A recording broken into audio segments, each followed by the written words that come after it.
Good afternoon, everyone. We are back with a brand new show of Voice of Global Pakistanis.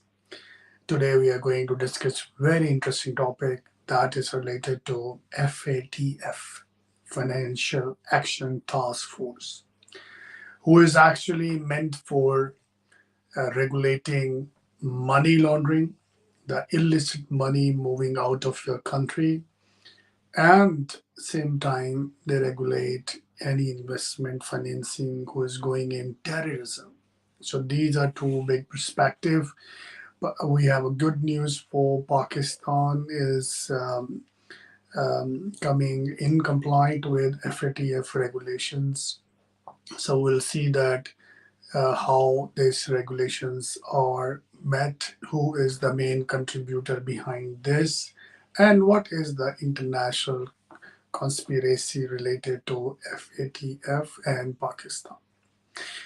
And in the second half of our discussions, we are going to discuss the recently imposed tax in Pakistan, which is super tax.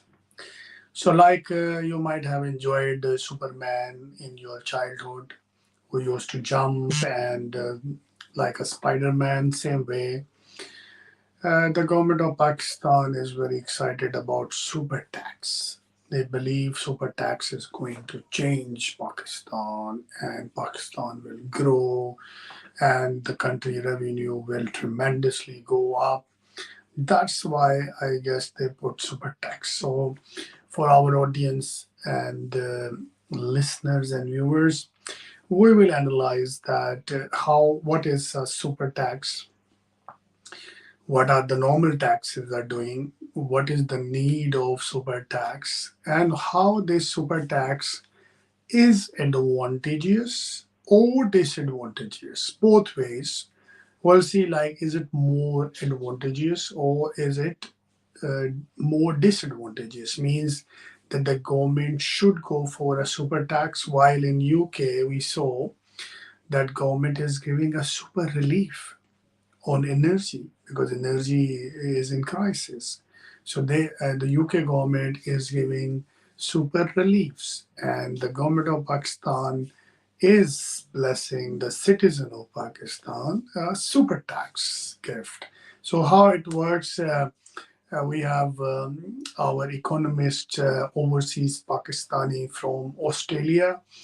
Let's see, is he online so we can take his comments.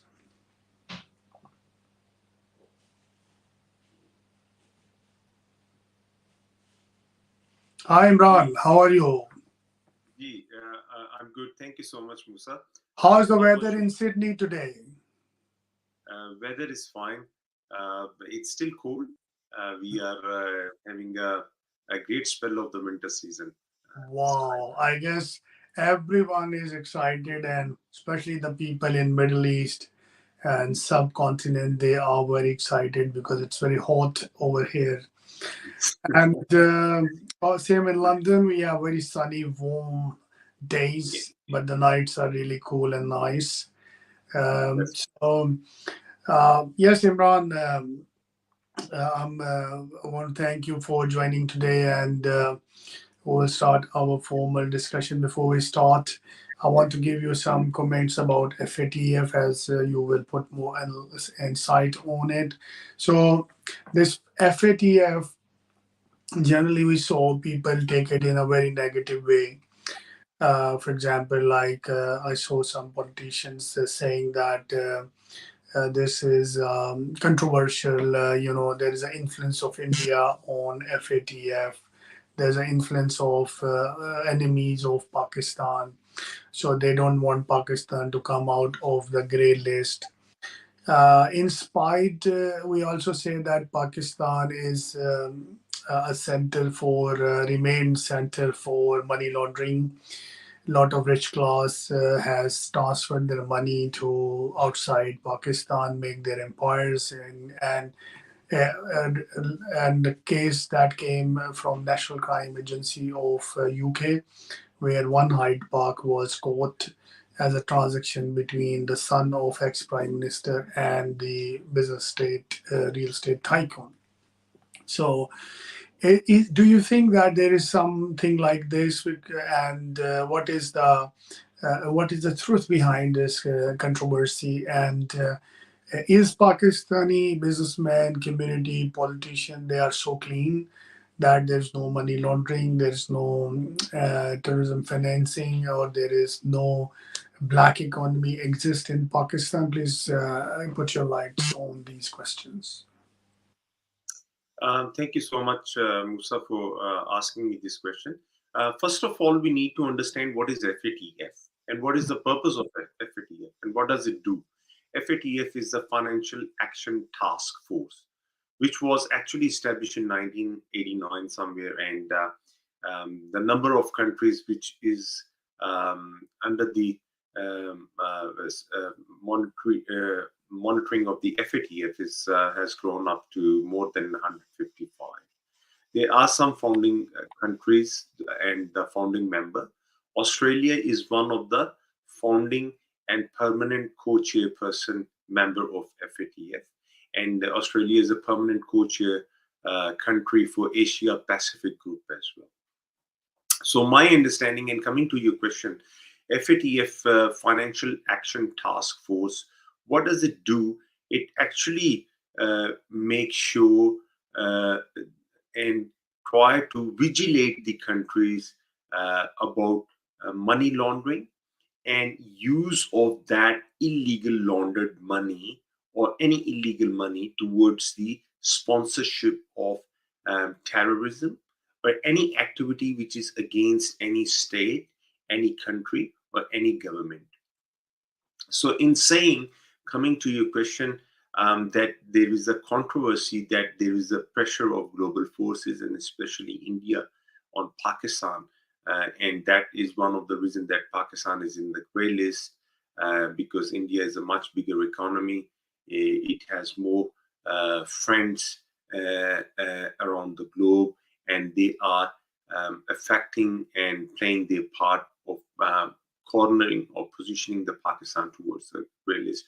I I do not agree with this stance. The reason why, because if we look toward the working of the FATF, we can see there are few countries, those who are in the blacklist of FATF, which is even worse than the grey list.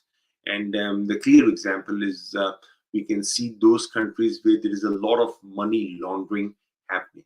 There's a lot of countries which are not compliant with the money laundering. And we can take an example of Panama. They are that's one of the perfect example. That country is considered as a safe haven for taxation, and a lot of money around the world is going has been moved to Panama under the safe haven and the tax haven country, and that most of and majority of the wealth was not white. That was the part of black economy. Now, so if you look toward that point, it's not only money laundering; also have a critical check and balance. What sort of money you are parking in that country? Is it from the legal or legitimate source of earning, or is it from the illegal or illegitimate source of earning? So my saying is, in the money laundering, unexplained earned wealth, illegal source of earning, um, they are all related with each other. And Financial Action Task Force has a great check and balance on these things. If someone is earning more than its mean, obviously that is considered as a black money, and people find different loopholes within the banking system, within the weak financial system, where they can actually try to manipulate the system and move the money into the safe haven places, which is one example I have given Panama. Now, coming toward the Pakistan and impact Pakistan placed into the grey list in June 2018. What I have studied and what I have found and what I have analyzed, the reason uh, for Pakistan behind going into the grey list of FATF wasn't that Pakistan is a safe haven for taxation, or it's a tax haven country and a lot of money laundered into Pakistan. No, that was not the case. In fact, it's on the other side. A lot of money was laundered out of Pakistan. And when we talk about the money laundering, we talk about the illegal transfer of the money. We talk about all those sources, those who are unexplained and not the legitimate sources of wealth. And in this, some corporations were involved, some individuals were involved, and a lot of other unexplained resources, which has no explanation for the accumulation of the wealth.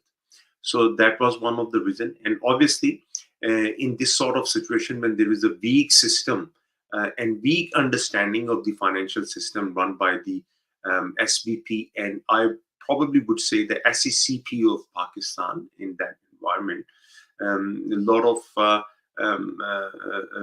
organizations in which, unfortunately, some of the terrorist organizations, they have taken advantage and they have parked their money, and they have taken advantage of the weak financial system and moved the money out of Pakistan. So that was one of the reasons which has actually or eventually led Pakistan, and Pakistan went into the grey list of FATF back in June 2018. Yes, Musa.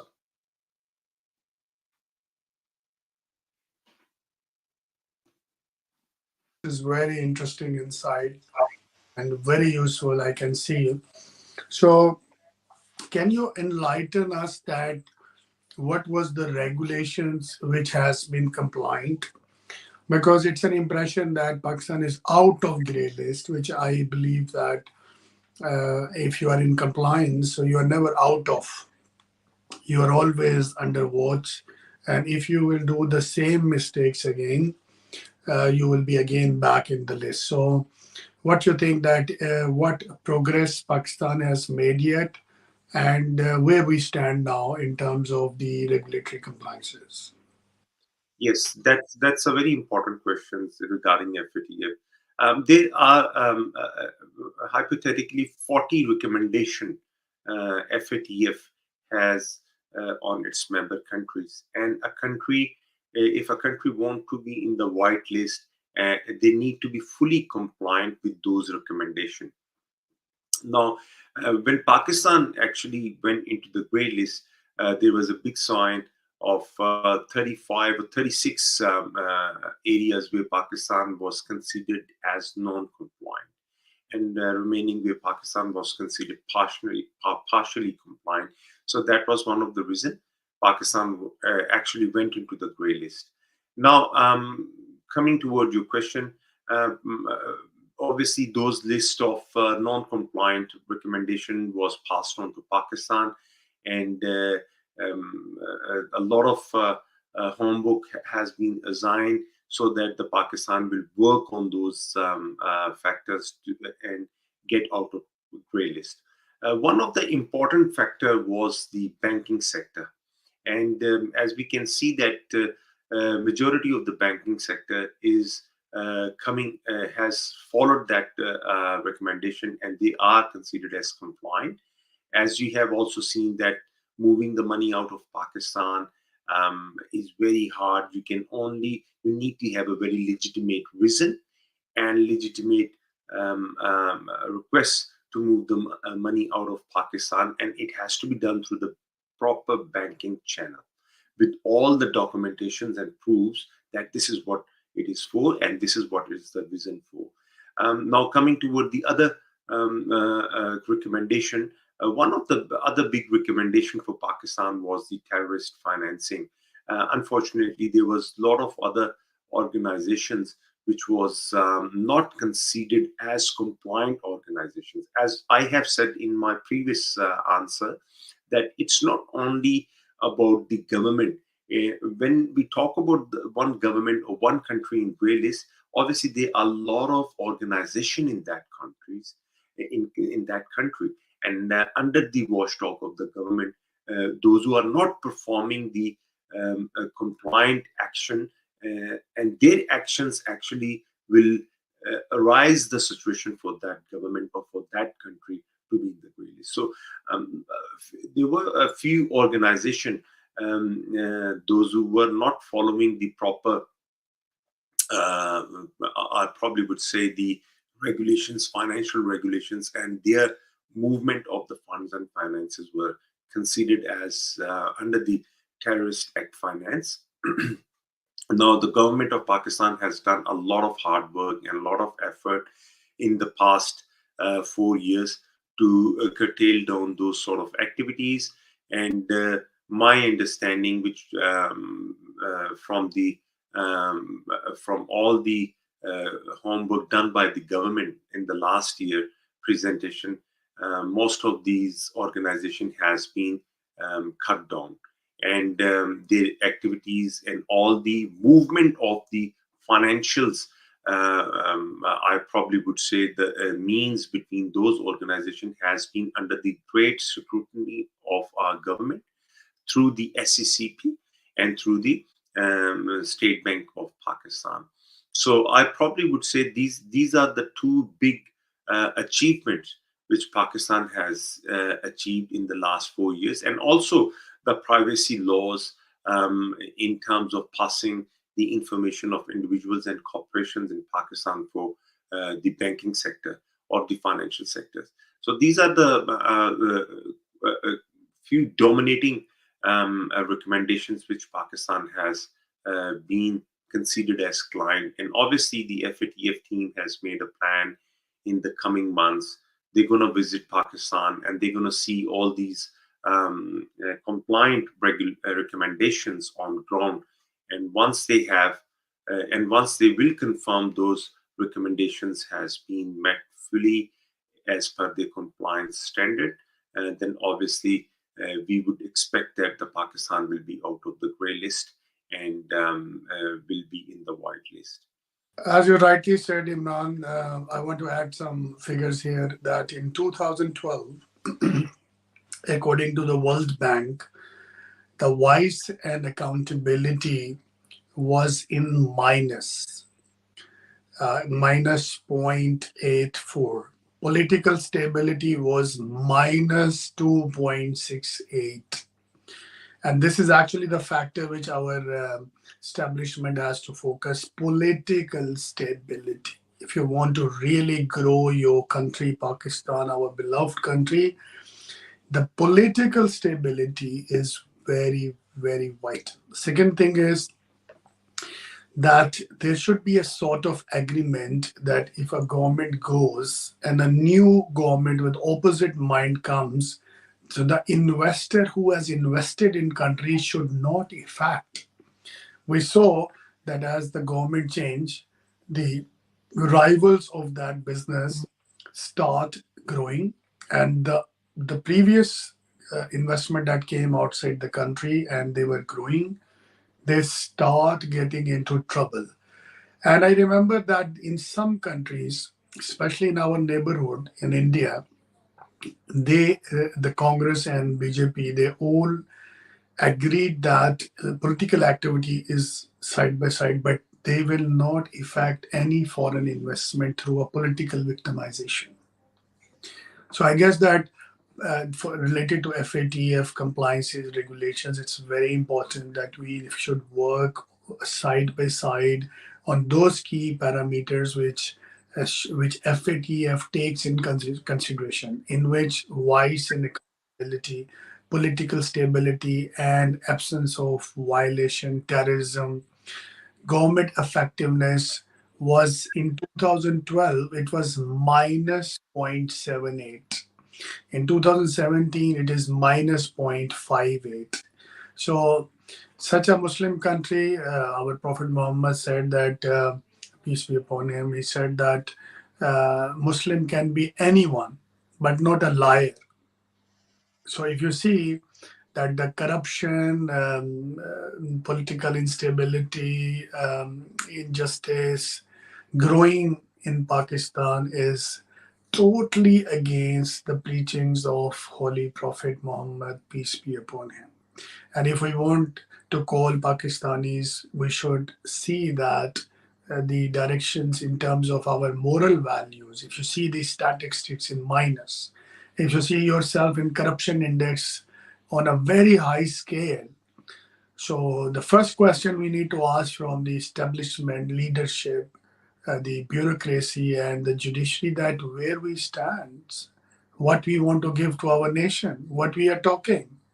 All what we are talking is effectively useless if we don't have a morals in our society. Morals are the base for every nation. If America is a great nation, United Kingdom is a great nation, Australia is a great nation, their moral principles, human rights, their ethics, their principles are extremely high. So when we see these reports overseas Pakistanis that how these politicians and establishment judiciary is ignoring continuously over the period of time these important indicators that are really really important. Regulatory quality minus 0.72 in 2012.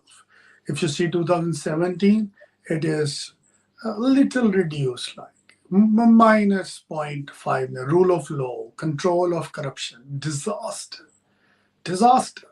If you see, we can't implement the electronic systems. We can't stop the corruption. We are not going on digitals. So in that case, do you think that this FATF all efforts done by the previous government is going to sustain, or do you think that there will be some change we can expect? I think it's 50-50. I probably would say Musa 50-50% chances, because if you look toward by definition, if you look toward by going into the roots of these recommendations, like you said, there is a big factor which comes is a lack of trust, instability of the political system. There's a lot of corruptions. There is no rule of law. These all factors, they are still prevailing in Pakistan, and unfortunately and quite disappointingly, we have seen the height of these factors in the last few months as well. But what I can say that there is still a 50-50% chances that Pakistan will be completely out of grey list in the coming months when the team will visit Pakistan, or there is going to be a chance that they will. I'm just guessing this out. They can still keep the Pakistan in the grey list and request Pakistan that these are the areas where you need to work hard, where you need to work and give more focus on these areas, and then you will have again a review next year. And as you know, that the meeting happens 3 times in Paris, and they will give a date to Pakistan to present its case again. Now, in terms of the regulatory authorities in Pakistan and regulatory check authority, which you have also mentioned about the percentage points, and it has a minus drop in 2017, I would say that the biggest flaw we have seen, as per the recommendations of FATF, and which I analyze, is the weakness of the SECP, Securities and Exchange Commission of Pakistan, who regulates the formation of the companies and all those bodies, those who will be given power to do and perform business activities in Pakistan. Unfortunately, a lot of gray areas in the working of SECP itself exist. And there's a lot of hard work and a lot of efforts to remove these weaknesses and to make improvement in SSCP working needs to be required. Um, I can only give you as an example, and it is again, unfortunately, as you can see, in 2015 and 2016, there was a big case in about the SCCP with a few documents was forged and all these things, and they have removed the chairman of SCCP and all these things. When there was a case of Panama paper was published in the Supreme Court of Pakistan, and all these things. So, like you said, it's a lot of factors. It's not only about terror financing, money laundering. It's a lot of factors. It is corruption. It is lack of rule of law. It is lack of correct or responsible actions from the regulatory bodies, which in which we can say SCCP and State Bank of Pakistan. There is a lack of stability in the government policies. There is a political victimization as well. You have given the example of India. Different parties, Congress or BJP, whoever will come in the government. But when we talk about the government policy, it's a government of India policy. Who party will form the government in the election? They will accept this sovereignty of their government policy. So I think that sort of action needs to be required in Pakistan as well. Political parties form and they will sell their agenda. They have their manifesto and they will get the votes and come into power on the basis of their agenda and manifesto with the help of the voters. But whatever the guarantees issued under the sovereignty of Pakistan needs to be abided and owned by any party who form the government. So that's also a very great and critical aspect, I think, which is not consistently we can witness in the situation of Pakistan. Because whenever there is a change of government, whenever there is a change of party, whenever there is a change of political system, there is always a political victimization. There are always some winners and there are always some losers. And unfortunately, in that sort of situation, the foreign investments or the companies or the corporates, those who come under the banner of foreign direct investment, they will suffer. So that's definitely a valid point which you have raised.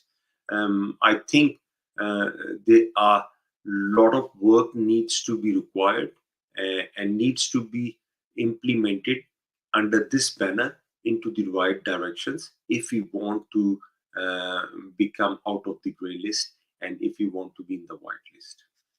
You're right, and I will add here for our audience that how the poor administration is running. So banks, they are regulated for money laundering for by the State Bank. Now, most of the money laundering has been done through banks in the past. If you investigate, there are accounts opened in the people who either does not exist, they are hide, or they are extremely poor, they don't have sources of money. So imagine that the efficiency of central bank in terms of money laundering, that they are regulating the banks, and banks are opening accounts which has no real persons or dead persons, or this person has no source of money announced, but the money is going over the years from their account. So yeah, it's an organized corruption and crime through banks endorsed by central bank, State Bank, and then security brokers. They are supervised by SCCP. So this is also a perfect combination. If you see the Pakistan Post, who deals with money, you will, I mean, report to Ministry of Postal Services, but you will be surprised. Uh, this is written in FATF findings that there is no supervisor for money laundering.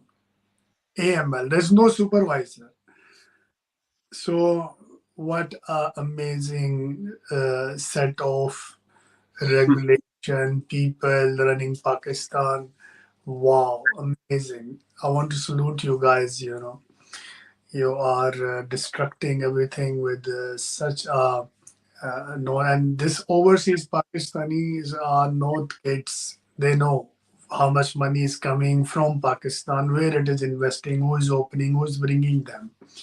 It's just we keep respect of our country and we want to say that everything is fine, but there are things to be taken very serious. And the cooperative societies, which is actually the base of all the black money movements out of the box, you will be surprised that they don't have any AML regulator, supervisor. So, I mean, and see, like in UK, in Australia, you might see that lawyers are always um, very cautious about money laundering because we have strict requirements by the regulators. And FATF says that there is no AML requirement. There is no AML supervisor for lawyers, accountants, real estate agents, which is extreme sources of information for who is doing. So we bound these professions that immediately they should respond to the regulator that there is some activities going on which can create a money laundering. So you're right that there is a fundamental, intentional um, misappropriation, malfunctioning, which is benefiting few hands, few peoples, and causing our nation under gray list. Because if you see 220 million people, I guess only 10 million has being into money functions. The rest are so poor, so they are into gray list. They are paying super taxes. They are a victim of the malfunctioning. So everything goes back to the bad governance, the incompetent governance, or the mal governance. So, what do you think, like in terms of compliances? Um, as I already asked you, the future of so you said you already answered me, but which compliance you feel is very, very critical, and if it is not being taken in consideration, Pakistan can re-enter into a grey list. Um, I would probably answer this question in a very straightforward and in a very short word. Put in this way, just in a one-word substitution. Pakistan needs to document its economy. Doesn't matter whether it's real estate, doesn't matter whether it's regulatory authorities. There's a lot of black money involved and still in Pakistan. And that black money, when come into its existence into different sectors, everybody asks a question: where is the money coming from? Like you said, that all the commercial banks being regulated by the State Bank of Pakistan, the Reserve Bank of Pakistan. Still, there is a lot of accounts being opened which does not have the actual and original owners into its existence.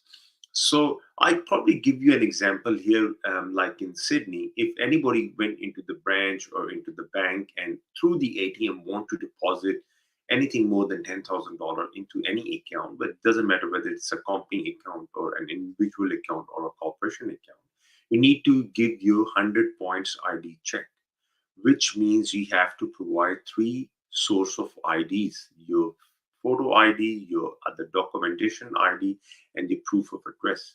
So, in saying, by taking this example, you need to make sure, when we see in Pakistan, still a lot of things needs to be required.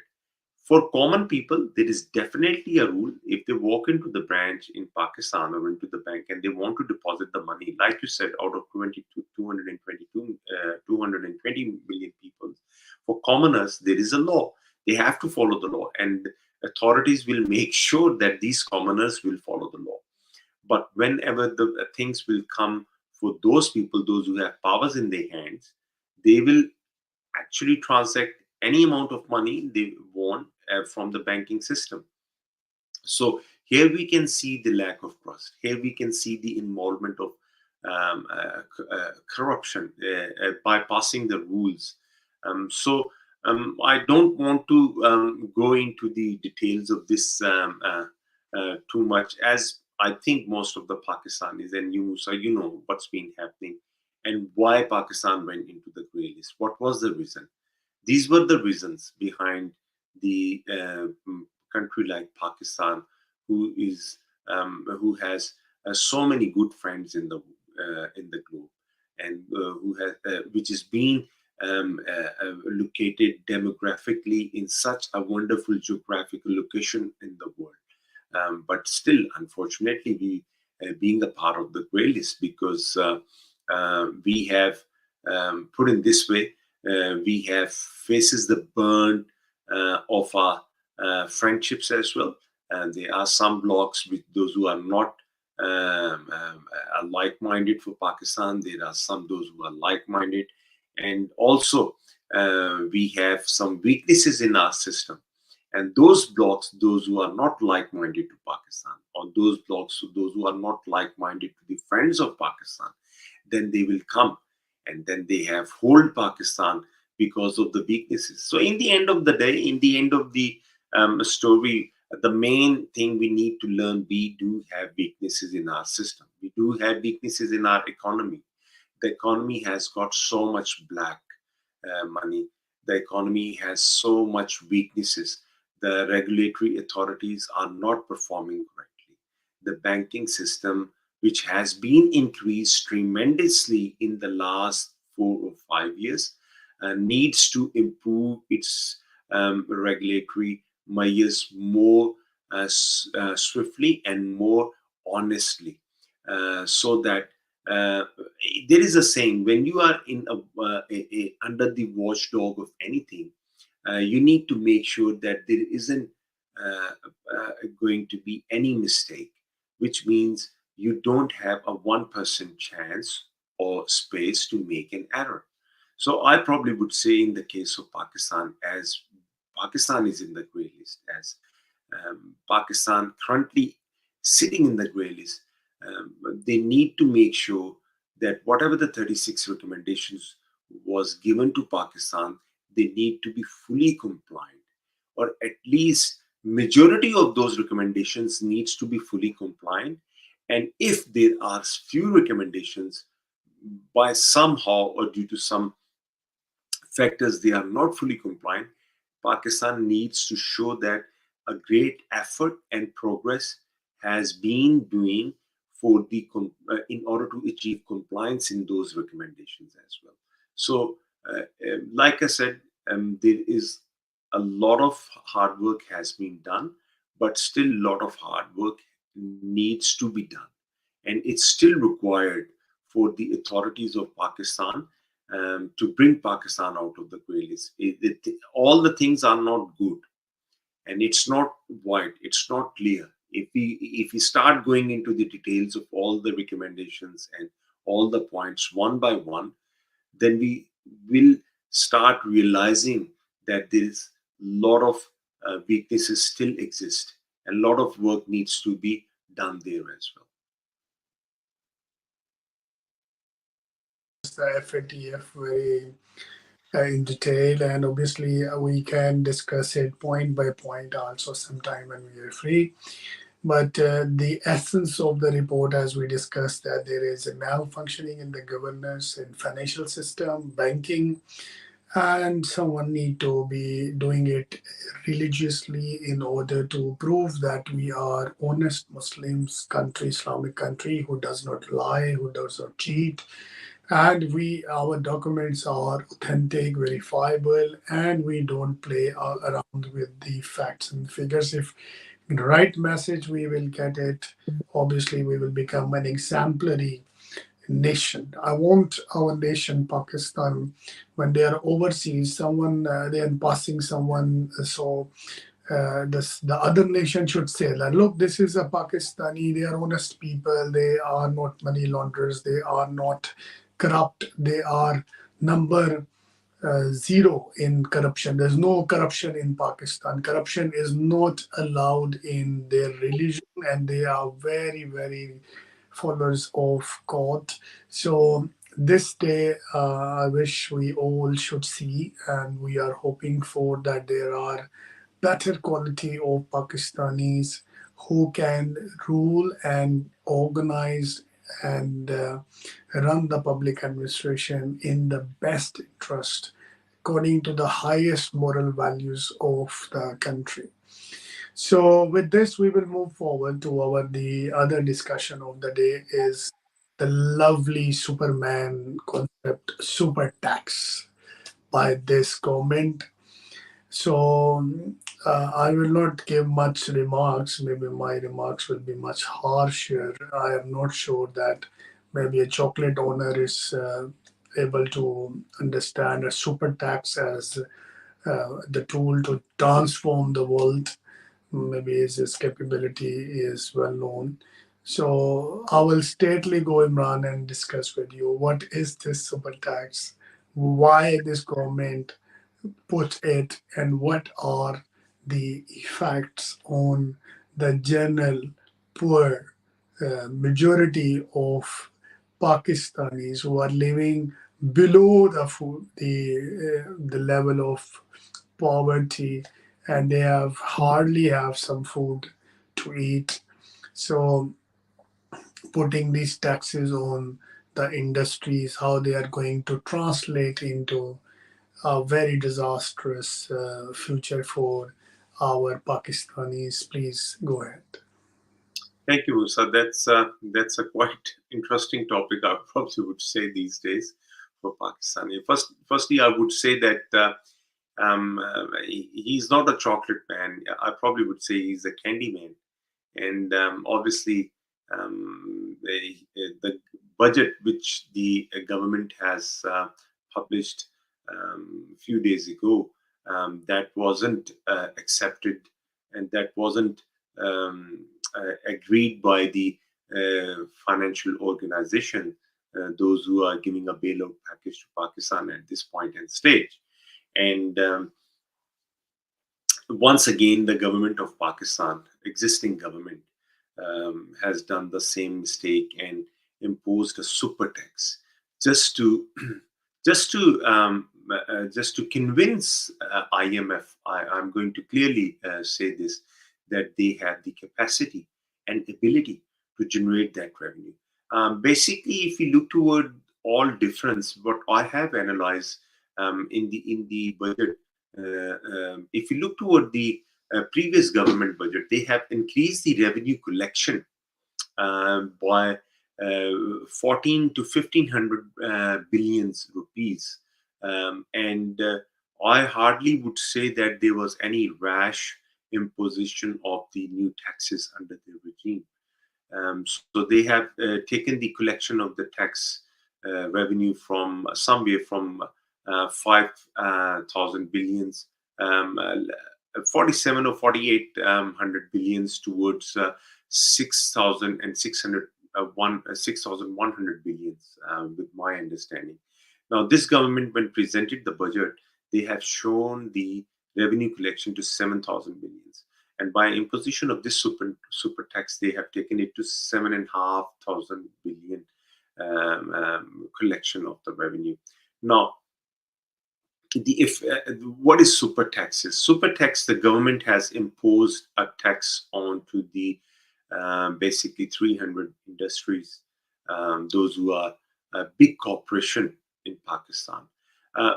Musa, if you remember, I think 2 or 3 weeks ago when we did our program, I have discussed about the fiscal policy. And in that program, I said that fiscal policy is basically all about budget. How the government make fiscal policy means how the government make budget, the source of collection of revenue and expenditure of that revenue and spending of this revenue. So there is a expansionary fiscal policy and contractionary fiscal policy. So contractionary fiscal policy is increase of taxation and reduce spending. Now, super tax is a clear example of increase of taxation.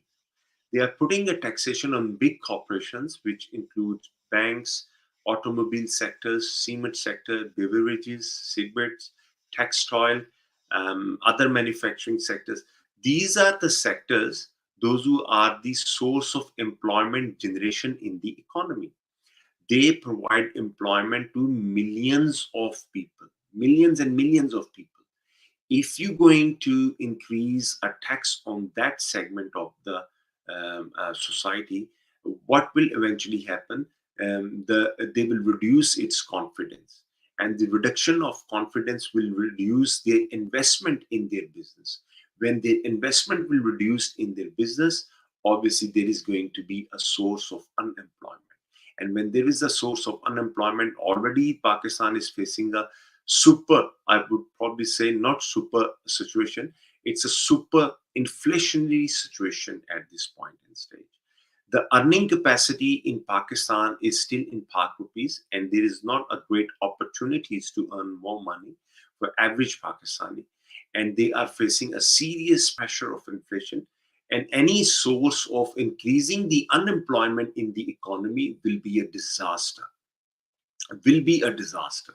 And those people, those who are just doing small petty jobs in these industrial sectors of the society, where they are laborers, those who are just earning money to provide bread and butter to their families on the tables, if they got unemployed, that is not a good situation.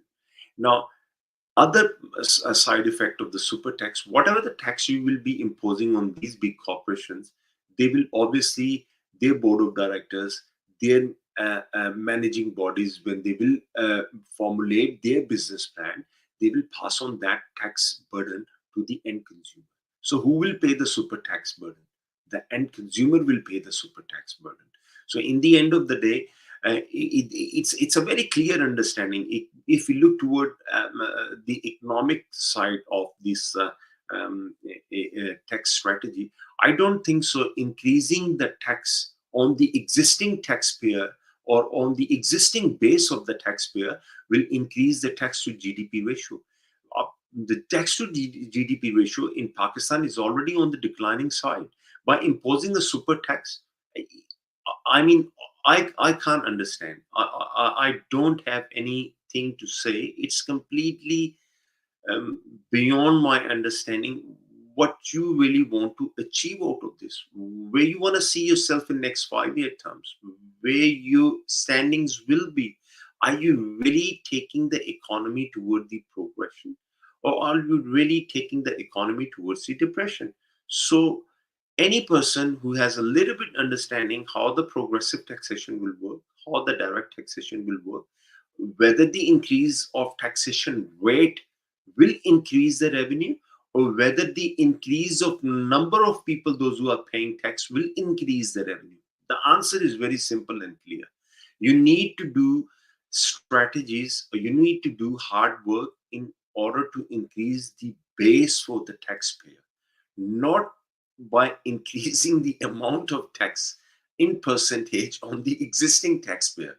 I mean, there is no example of any country in the world. If you look toward the Western countries, I can give you example of Australia once again. When in the last budget, there is a group of delegations, they asked the question to Scott Morrison, how you projected your revenue collection, even though you are giving tax breaks, you reducing the tax rates for individual as well as the small medium enterprises. The answer was clear. There has been a homework done. By reducing the tax rate, we will bring more people under the tax bracket. We will give more opportunity to the people to show their wealth. So there is an also other side effect of the super tax. It will definitely encourage the more black market, more black economy in Pakistan. When any corporation is going to pay high rate of tax, why they should be putting all of their business activity under the taxation system? They will run side by side a parallel transaction where they will be hiding that transactions from the taxation and FBRs and all regulatory authorities. So you see, this will again be linked with FATF. This will again be linked with the strength of the regulatory bodies, your FBR system, State Bank of Pakistan system. So I don't think so. This super tax is going to help in any way to Pakistan in terms of revenue collection. I think it's a bad decision. it has its implication, and we will start seeing the implications in the coming months. In the coming months, we will start seeing the implications. It's not an emotional slogan. It's not an emotional banner where you want to sell this product that by we going to impose tax on the rich people. But at the same time, you need to understand individuals will not create corporations. Big corporations are the one those who create big ideas, big opportunities, create employment opportunities. They will run the manufacturing sector. They will run all these areas in the economy. You need to support them. You need to provide a source of confidence, um, uh, in terms of their business activity and opportunity, so that they will reinvest their money in the business. So that will also reduce the, I probably would say, the foreign direct investment in Pakistan. FDI, you will see the foreign direct investment will be reduced in Pakistan if they have this strategy of the super tax in the coming future as well. There is a reduction of the business sentiment. There is a reduction in the reinvestment by big corporation in Pakistan. There is a reduction in the employment creation. There is a increased pressure on the end consumer. There is more inflationary pressure. There is more cost push inflation in Pakistan. Energy sector is already struggling. There is lack of availability of electricity and gas to the industries. I mean, there is so many problems. The devaluation of the rupee itself is a big problem for the existing scenario for every Pakistani businessman at this point in stage. I mean, where does the super tax comes from in this whole segment? I mean, you just want to collect 500 billions rupees to satisfy the IMF and to satisfy your support countries, those who are having the bailout package for you. Um, I don't think so. It's going to help the economy. It's going to help Pakistan. It's once again that Candyman, those who done the budget on the Excel sheet, I probably would say that they have adjusted some figures. It's an accountant budget. It's not a budget with the vision. It's not an economist budget. It's not a budget with proper 5 years or 10 years or 15 years developmental planning or economic research planning or any innovations in the economy. It's just an accounting budget by allocating few figures on the left side, few figures on the right side, adjusting the Excel sheet, and credit, your debit is matching in and out, and that's it. You're trying to satisfy once again. And I'm not sure by the imposition of this super tax and by giving a revised Excel sheet to the IMF, would they be able to get a green signal or not?